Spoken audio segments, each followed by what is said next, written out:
One of the hardest things in the morality area is balancing institutional rules, values, demands, and persons. A very typical great difficulty comes when the two clash. Perhaps the most difficult is when, let's say, a faculty member or a staff member, you have to let them go. It's not particularly anything evil that they have done. That's a little easier, but it's simply because they don't make the grade. In some cases, they see that very clearly. In some other cases, you can see that it's destroying their sense of self-worth. I can think of several cases where I had to sit down with them because, after the evaluation, after a couple of years of teaching, the sense is that this is not for them. And what I do basically with them is to help them see that, okay, here is this institution, and these are the things that it needs or it wants, and this is where you are. And, well, somehow we are not matching, no? But you're still okay. And so you have to spend a lot of time helping them see their own self-worth.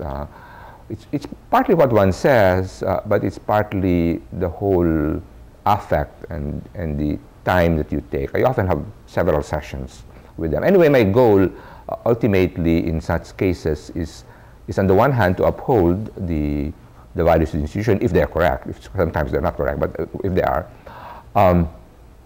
But at the same time to help a person maintain their self-worth and go for it, say maybe this did not work out, but you're still okay.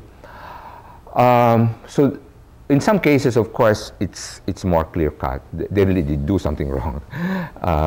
But even in those cases, the effort is how does one communicate with them that, yes, this was wrong and we're really sorry, but you have to pay, in a sense, the penalty for it. But on the other hand, you can learn from your mistakes and you can move on. So that's one set of morality questions. The other set of morality questions come in terms of some ambiguous areas in institutional life. Fundraising, for example. From whom are there limits to people from whom you will accept donations? No? That is not quite so easy. No? I remember when I was dean of the college in the 1970s, and Mrs. Imelda Marcos was a good friend of one of the Jesuits, and she said that she would raise a scholarship fund for us, 5 billion pesos, which is a lot of money at that time in the 1970s. It was a very controversial offer.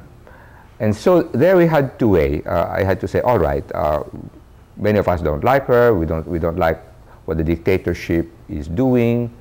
On the other hand, this money would really make a difference for a lot of very poor students who could come here. Finally, the final decision we finally made was, yes, we'll accept the money.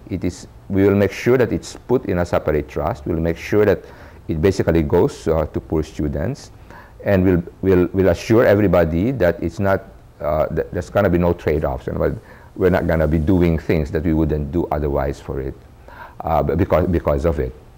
And when I had to meet with the younger Jesuits and explain it to them, I said, well, the way I look at it, I said, is that this is not her money.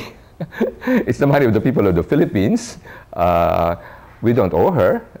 We don't owe her for it, and I can assure you that I'm not going to be doing things because of it. I never met her actually, but I was able to keep hands off from that thing. But on the other hand, I said you must also look at what it can be. After all, this is the money of the country, and if it can go to helping scholars, it can make a difference. So those are some of the more difficult, ambiguous cases. There are other cases where you have rich people who are not seen in a very good light because maybe of tax evasion or other areas. In those cases, the rule we have evolved is that if it is if it is for something that is low key and fairly anonymous, like they're going to have a poor scholar, we're not going to stop that. But not something big and public, because that's going to cause public scandal. So those are some of the very difficult moral things that you have to decide. You're trying to weigh. It's not good versus evil. That's easy, relatively easy. It's looking at situations which have some good and some evil in it, and weighing where does it lie. So the principles we have evolved.